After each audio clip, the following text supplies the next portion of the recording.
Hey, ahoy, hoy. Hello, everybody. It's working. It looks like there's people on the stream. People said they liked the intro. Great, good. That was a lot of my afternoon, putting that intro with non-copyrighted music on it.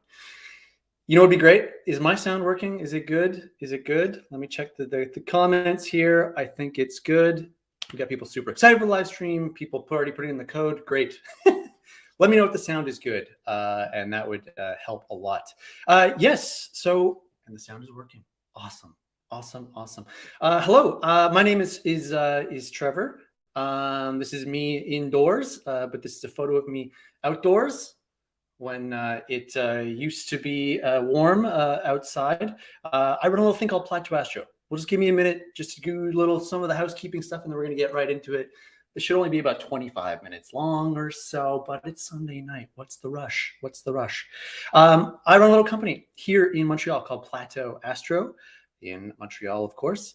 And, I used to bring my telescope in the street. I'm sure there's a few of you amateur astronomers. I am also an amateur astronomer, so I would bring my telescope into the street. Let's make me small and that big. Yes, there we go. So this would be me bringing my telescope into the street. Again, teaching people. I love doing outreach. I love teaching people basics of the night sky and interesting little notions. I love taking photos of people, of the moon and the planets for people. Here's the moon through my telescope with the phone. Another one, a full moon. You've all probably seen the moon before. We don't just do summer stuff, though. This was just a few weeks ago when the comet was visible. And you can see here, it is very snowy. I'm showing people the comet using a special type of telescope. And there you can see, yes, snowplow, 100 feet away. Rain, shine, warm, cold. It's got to happen. You got to show people stuff. My photo of the comet there. I also do videos. Obviously, you're here on YouTube. I make videos. Don't move away from this video, please. Lord, don't leave. I make videos and about different things. I try to have like a bit of a story to some of them. Some of them are how-tos, all sorts of types of videos. So if you haven't perused, if you're new here, great, awesome. Don't leave now, but later I encourage you to look at some of the videos I do. I'll tell you, if you want to subscribe, hold up. Don't do it now. Wait until after the show and then decide if you want to subscribe or not. All right. Last thing, I do presentations, and this is kind of why you're here. And I love presenting. And so SkySafari, the makers of SkySafari, the app, they got in touch, nice folks. And they said, hey, we want you to try the app, and it'd be cool if you could talk about Jupiter and Venus.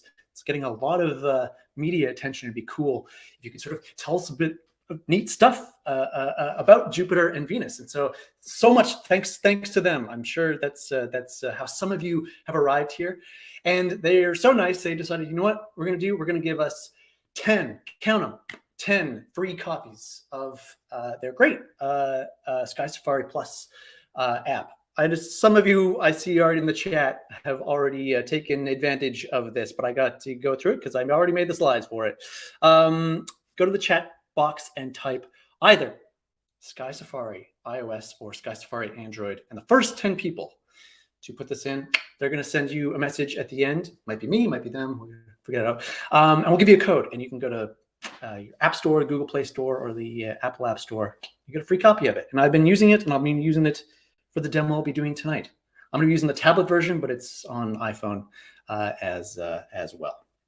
Now, if you're saying to yourself, wait a minute, I already own it. Well, awesome. Good. If you own it, there's this feature called SkyCast link, or SkyCast. I put the link into the description of the video. So what this basically does is it lets you sort of like follow along, not the entire thing, but for certain segments. And it's really cool. And if you're a teacher and use astronomy apps, it's actually really good to like show people where to look in the skies. The link for it is just in the bottom of the description there. I think you got to open on a mobile device.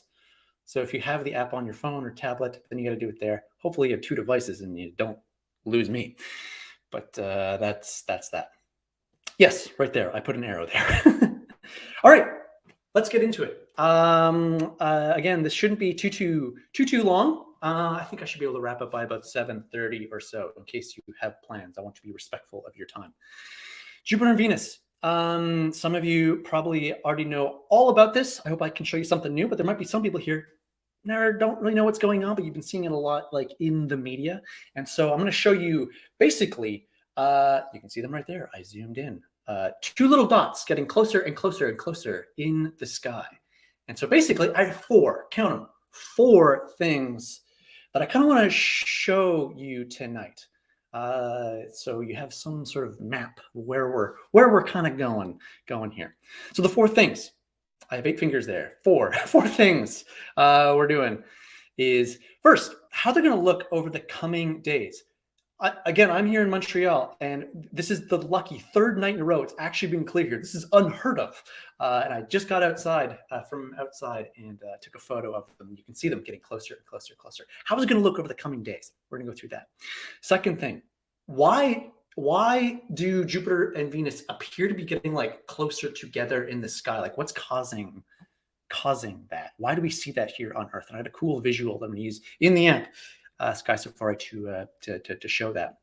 Third, how often does this happen? I often see like media headlines that are kind of bombastic and clickbaity that are like, this is a once in a 50,000 year thing.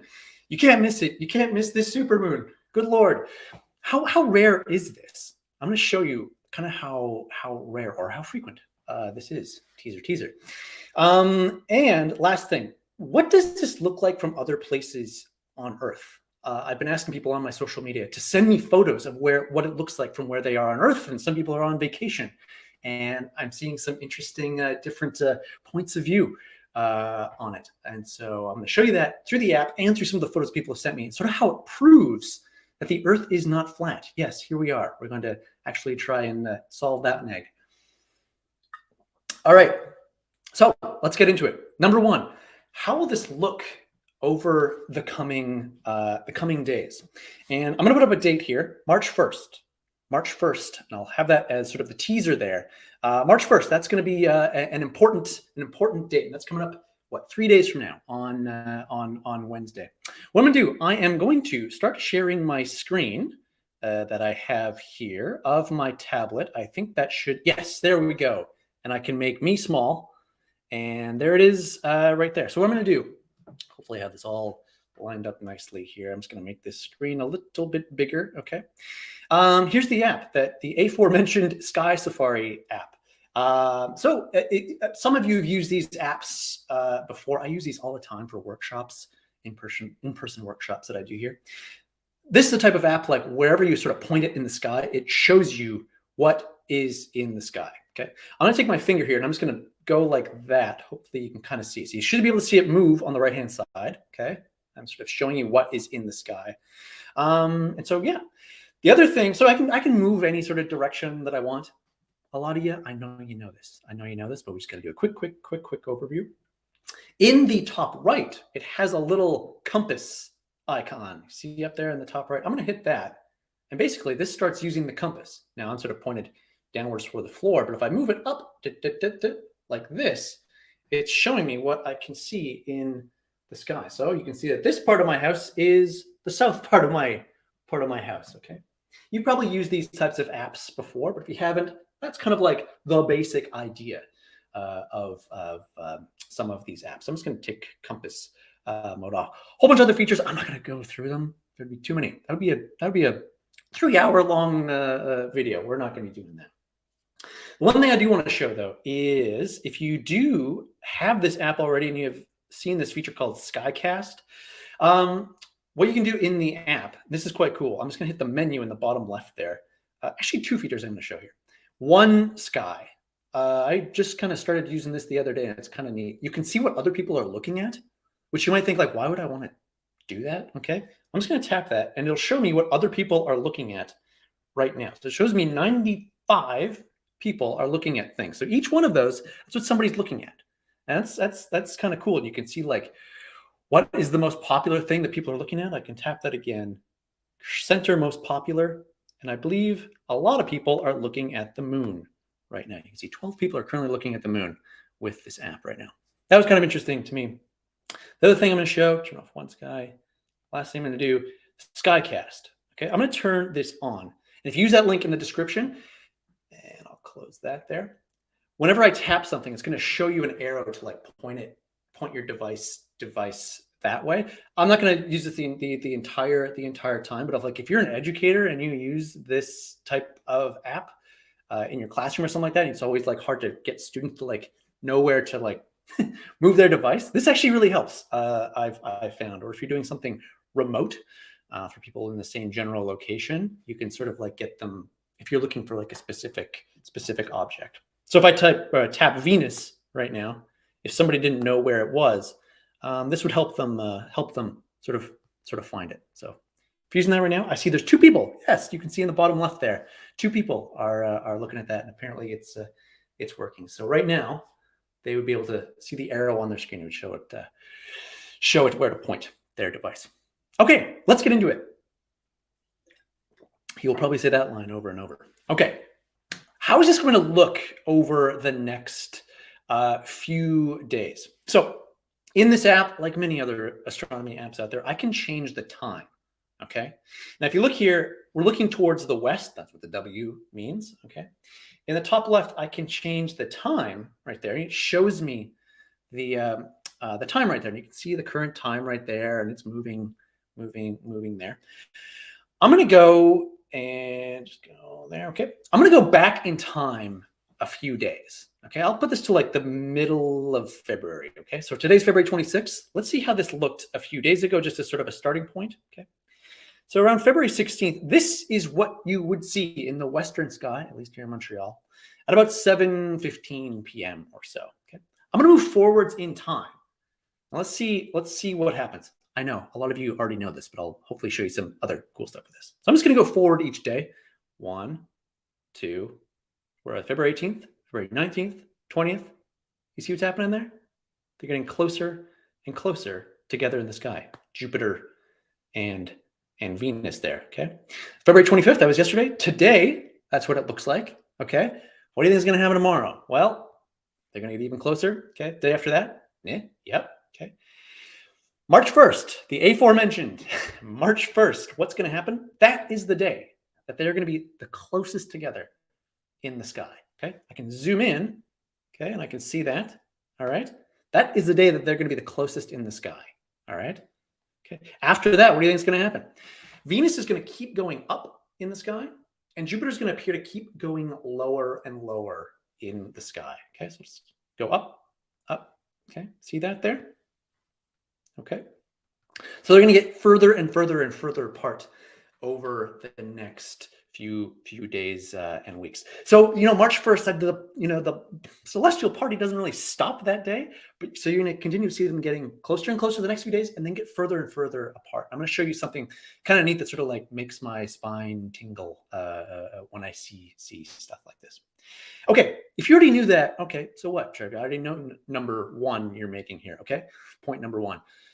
On March 1st, here is kind of a neat thing. They're going to be so close together in the sky. Here's March 1st again. In this app, I can sort of simulate what I would see through a telescope here. Okay, and a lot of telescope eyepieces are about 1 degree or so. The amount of like circled space area of the sky you can see. So here's what I'm going to do. I'm going to turn on a 1 degree eyepiece. If you don't understand these words, that's okay. But if you did look through a telescope on Wednesday, here's what you would see. Okay. Those crosshairs there, that's sort of what the telescope would see. I'm going to zoom in. You would see both Venus and Jupiter in the telescope at the same time. Okay. Now, Venus is sometimes interesting to look at. Sometimes it can look like a crescent. This time it won't. But Jupiter and its 4 moons through the telescope are really, really, really, really cool. So this is what it's going to look like on March 1st. They're going to be so close together in the sky. You're going to see them both at the same time. I think, too, with the next day, March 2nd, they're also going to be visible together in the sky at the same time. Let's take a look. Just barely, okay? So if you want to challenge yourself, go see it on Wednesday and Thursday if it's clear there. I remember doing this for Jupiter and Saturn, December 2020, seeing them both at the same time. That was mind-blowing to me. So this is kind of like that, okay? First time I've seen Jupiter and Venus together through a telescope. So hopefully you can see that for yourself. Okay, so that's point number 1 there. Let me just zoom out and turn a few things off there. Okay. So let's take a drink of water first, because we're talking pretty fast here. So the next few nights, they're going to get closer and closer and closer together in the sky. Okay. And then they're going to get further and further apart. Why is it doing this? Like why? What's going on here? Again, for the astronomers in the audience, you probably know this. For people who don't, this is for you. Okay. What I'm going to do, again, through this app, there's lots of apps that can do this. This one has kind of a cool way to do it. I've selected Venus right here. Okay. And I'm going to tap the little I icon beside it. Letter I, not II. Okay. Tap that. Okay. And you can see all the info you would ever want to learn about Venus. Okay. Right there. Okay. In the bottom left, there is a little button that says Orbit. Orbit. What does that do? Okay. I'll just say there's a lot of information here that you can have about Venus. Like this is a whole week's worth of information that I could live stream about. In the bottom left, I'm going to hit Orbit. This is what happens. See that? What Stanley Kubrick 2001 end of the movie simulation are we going to? What's going on here? This is showing sort of a view of the solar system and where Venus is in it. Okay, so I can move this around. I can see what parts of the planet are lit up and stuff. Okay, in the bottom right-ish area, you can see some arrows there, and I'm going to zoom out a little bit here. Okay, it zooms out, and now you can sort of get like a bird's eye view of the solar system. Okay, what we kind of see, and I can move around like this. Okay, and if you kind of look at the top right there, I'll position it right about there. Okay, you can see Jupiter is right there. And if I continue zooming out just a little bit more, you can see Earth right there. Okay, I'm going to move the date to right now. And I'm going to sort of get these sort of lined up like that. I'm going to zoom in a little bit. Okay, you see Jupiter there, and then you see Venus, and then Earth. They're almost all kind of lined up, aren't they? Okay, I am just going to show what this will look like from Earth. Give me 1 second here. Okay. Okay. All right. I'm going to move a few days into the future. Okay. We see Jupiter and Venus getting closer and closer together in the sky. I'm going to move a day forward. Boop, boop, boop. Okay. And you're basically, what you're seeing here is, let me see if I can get Earth's point of view here. Give me 1 second. Zoom out. Sorry. 1 second here. Orbit there. I'll select Earth. Give me 1 moment. All right. We see Venus. Gaseous Venus. Oh, it's rocky. Hit me Earth right there. Okay. This happened while I was prepping. It crashed, but don't worry. I'll be back in just 1 second. Dun, dun, dun. Here we go. All right. Let me get Venus right there. I think it's because I was, there we go.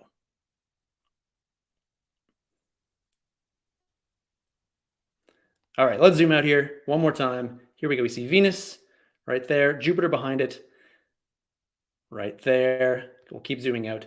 And basically what we're seeing over the next few days is sort of the solar system sort of in action here. Okay, the solar system is kind of like a racetrack in a way. Okay, I'll just zoom sort of out like that. You see that Venus, it sort of has an inside track compared to Jupiter. Jupiter has a longer way to go around than Venus does. Okay, and Earth has a little bit longer of a track to go through than Venus does. Okay, what we're seeing from our perspective here on Earth,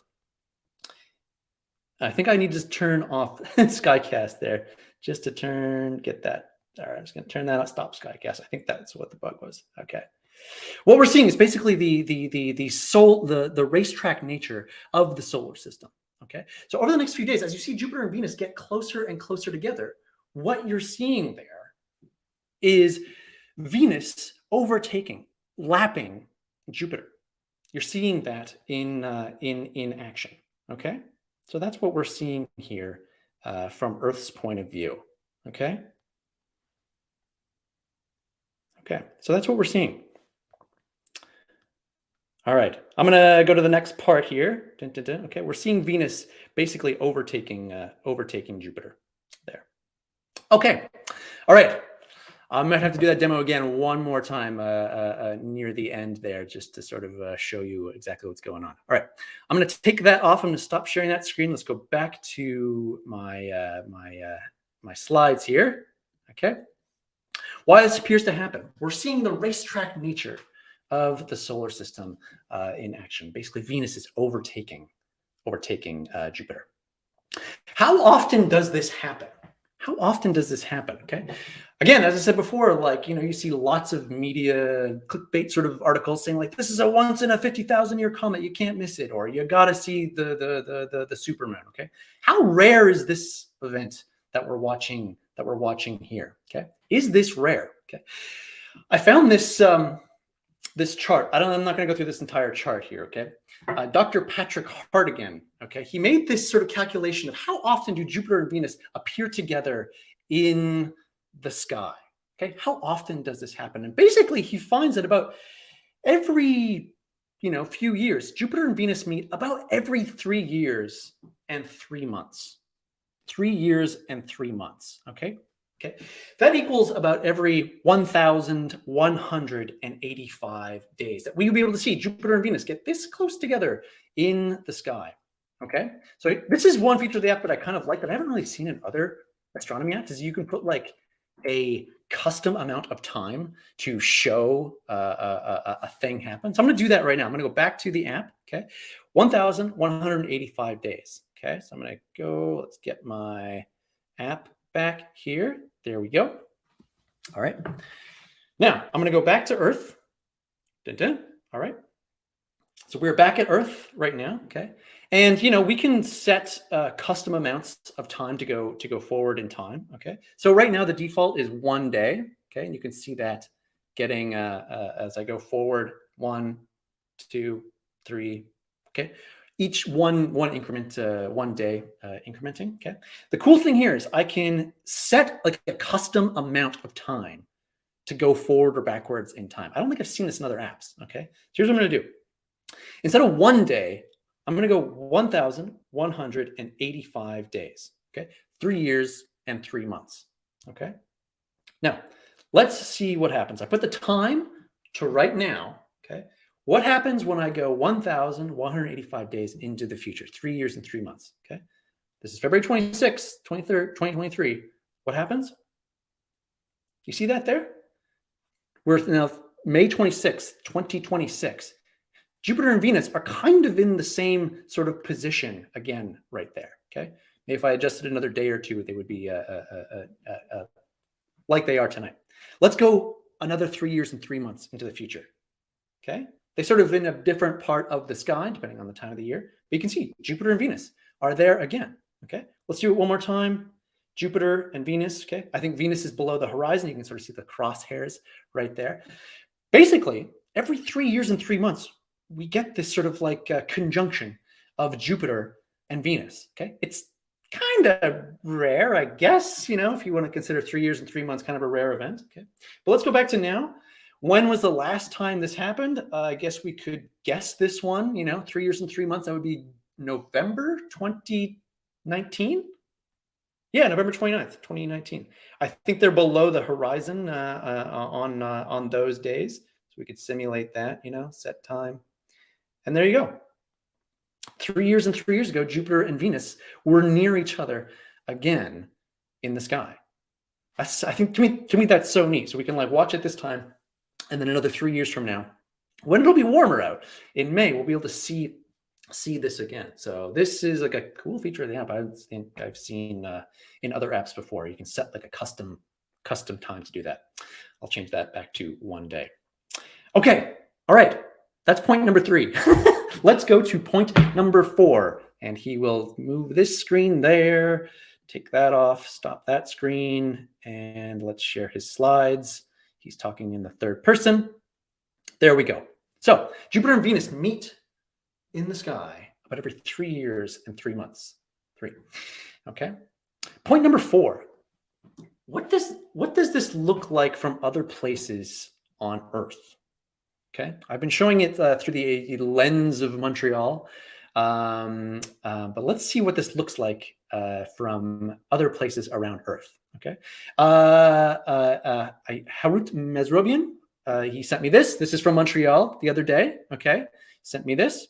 Okay, you can see Jupiter and Venus just in the bottom right there with the crescent moon. This must have been yesterday or maybe the day before on Friday. Okay, another Montreal one from Francesca. Okay, Jupiter, Venus, the moon.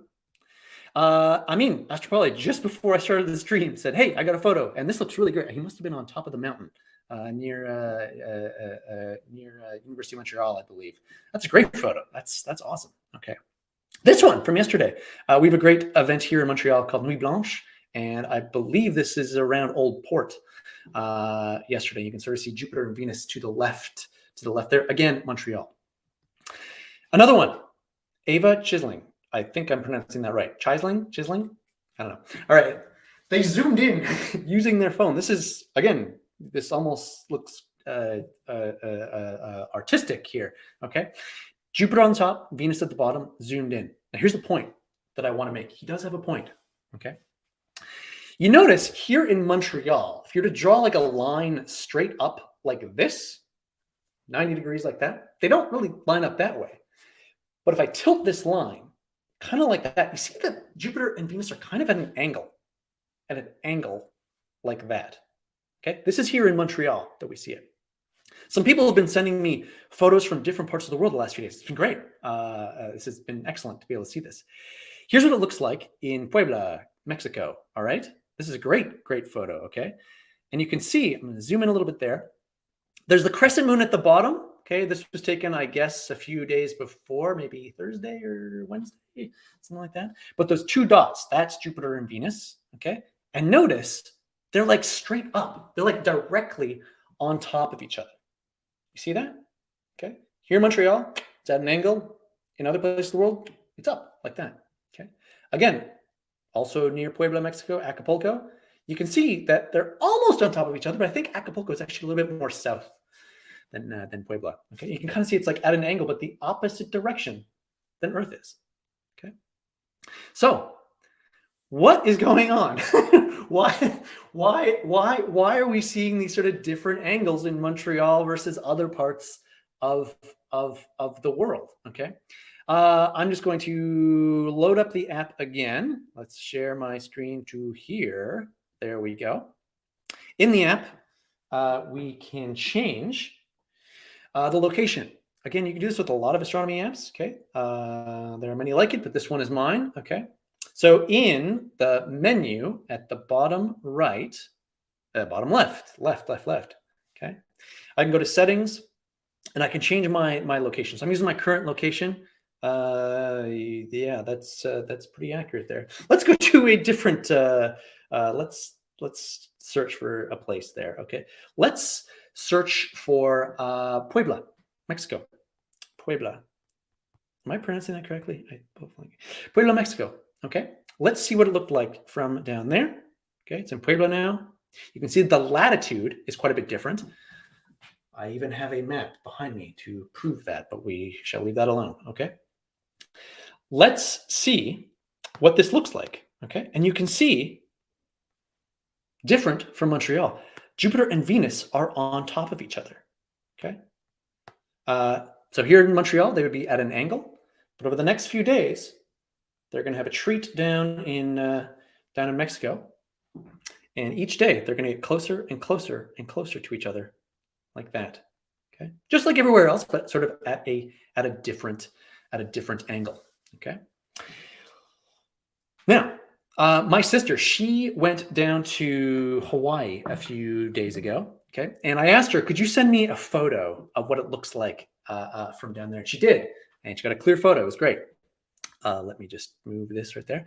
And the other day I made a post, and it sort of gave me spine tingles of like how we could sort of prove that the Earth is not flat by her taking a photo down there around the same time. I think she took it 2 days after I did, but I'll show you. Proving that the Earth is not flat. Okay, to stop that screen, let's present my other screen here like this. What? Okay. Okay. come back there. Okay, so she was in Honolulu. Okay, and this was a photo similar to like in Mexico there. Okay, you can see that in Honolulu they're on top of each other like that. Okay, and in Montreal again at an angle like that. Now I've put the latitude, how far north and south that they are. So Honolulu is at 21.3 degrees latitude north, and here in Montreal we're at 45.5 degrees north. And the difference between those two latitudes is 24.2 degrees. 24.2 degrees, okay? So if I compare her shot, the one that's going straight up like that, and my shot like that, in my graphics editor the other day, this is the part where I got spine tingles. The amount of rotation I had to do for that line like that was nearly exactly the amount of difference between me and my sister's latitudes when she was in Honolulu and me here in Montreal, okay? This shows that the Earth is not flat. We're seeing the same thing, okay? But measuring that difference in angle, we can see that the Earth is not flat, okay? I'll prove it to you because I have a globe beside me, okay? Therefore, it's certainly not flat, okay? Not this, but that. If we were to look at this in the southern hemisphere, okay, I'm just going to show the screenshots instead of the app. Okay, you can change the app to go to like the southern hemisphere too. So I've got friends that are in Melbourne, Australia, and down there, they would also see Jupiter and Venus. Now here in Montreal, we're angled this way. Wait, this way. I'm trying to adjust for the stream there, like this. But you can see here down in Melbourne, Australia. Okay. They're south, and it's actually flipped the other way like that, okay? To me, this is so cool that you can like, you know, we have communication methods in place so we can all do these sort of like non-flat Earth experiments like that, okay? So cool. I hope that is sort of like a good overview of the point I was trying to get across there, okay? So yeah, do this with your friends. I totally encourage, like if you have friends traveling to like different latitudes around the world, do experiments like this. It makes it feel very real, okay? One of the things I try to do with my outreach and education is try to like make people feel the roundness of Earth. And this Jupiter-Venus conjunction the last few days has like been fodder for me. It's been great to be able to have an actionable example just like this. So I'm not sure if I put questions in there, but we'll see. I'm going to go through these and maybe I can answer a few of them. I don't want to stay take up too much of your time. Okay. I just want to say thank you to SkySafari, the makers of SkySafari. They were super nice people. They reached out. They looked at my videos and they're like, we like the way you present, and they were super nice. And so if you haven't already, you should check out SkySafari. Maybe if you were the first 10 people to put in the code, we'll be in touch with you to give you your code for Android and iOS. And check out their website. They got other apps too that are like really great for education and simulation, simulating different concepts and stuff. So really, you should check their stuff out. They're actually really cool folks. I'm Plateau Astro. I'm Trevor. I have a name, but my company's called Plateau Astro. Here's my social media stuff right there. It's fun. What I really want to do is actually kind of grow my YouTube presence. So if you enjoyed this, now this is live, okay? But I think you'll also enjoy my recorded videos, my published, my edited video stuff too. I recently made a video about this specific thing and how it shows the racetrack nature of the universe. I called it the solar system is a neighborhood, and I'm really happy how it turned out. So merci, because we're in Quebec. Merci for this. Yeah, I think I'll just go through a few of these sort of questions right here. That's a very cool feature. Thank you so much. Just came in from viewing. That's good. I'm in Pennsylvania and it's so dark here. It's a great viewing all the time. Let me put that there. Thank you. Come out. A bunch of SkySafari Android and SkySafari iOS comments. Good. Also love outreach in downtown Pittsburgh. There we go. Pittsburgh. Okay. Other ones heading out to show a few neighbors, J and V. Oh, Jupiter and Venus. Yes, in the same field of view for binoculars. Yeah, I was showing that view, the 1 degree view in a telescope. Okay, obviously you got your eyepiece right there. But yeah, if you have a pair of binoculars, probably a wider field of view, I'd imagine. So I don't own a pair of binoculars actually. Yeah, you can use a pair of binoculars, and they're powerful enough. You'd probably be able to see the moons of Jupiter, but don't count me on that. So yeah, if you have good binoculars, you should totally do that. Great presentation, Trevor, and a very practical app. Oh, thanks so much. Comment on if Venus is a crescent right now. Yeah, that's a really cool point, David. Yeah, so sometimes, okay, just as the moon goes through phases of looking like a crescent, Venus too can also appear like a crescent. I think right now it do not. But in certain times, it can, when it's kind of closer to the sun, appears closer to the sun in the sky, you can see the crescentness of it. I took some photos of it, I believe, last year in December. And it's, when you look at Venus, when it's normal, you're kind of, it's, what am I trying to say? It kind of feels underwhelming. You're like, oh, it's kind of a bright thing. And then you see Venus when it's a crescent and you're like, wow, that's blow away. And it is super cool that you're looking at a planet that looks like a crescent. Man, okay. How much east-west changes the view of the planets? I think if I'm understanding this question correctly, like if you were in, say, Toronto versus Montreal, I think it would just be the time. Yeah. So the examples I gave before, talking about the north-southness, you'll have a different view of what angle they'll appear at. As far as east-west, yeah, that'd be more of just a time of day thing. Actually, just to really pump up my own YouTube channel, I made a video about this called, I forget the name of it right now, but Love Late Sunsets. Live in the western part of your time zone. It goes through sort of time zones, and depending on what east-west location you are in your time zone, that's going to determine if you have a late or an early sunset. If you just go through my past videos, you'll be able to find that there. Quebec is actually a very big time zone, okay? And so there's a vast difference between, if you live in the east time zone, you're going to have early sunsets. If you live in the western part of the time zone, you have late sunsets, which I think in T-minus 2-3 weeks, we're going to have this discussion all again about daylight savings time kicking in. Made a video about that too.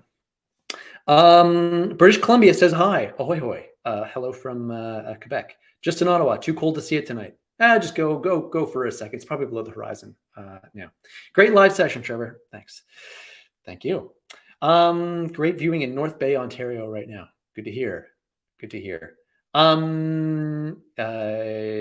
Checkmate Kyle Irving. Do not know who that is. Hashtag round earther. Yes, very good. Yes. All right. Okay, cool. I guess just one more time, thank you again to SkySafari, the crew there. It's a lot of fun. And my gosh, I'm only 8 minutes past my promised time. And some of that was answering questions.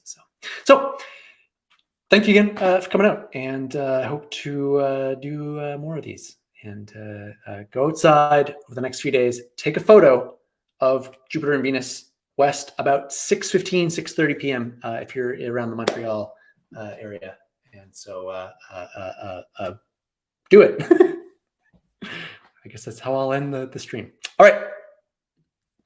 Thanks very much. See you soon.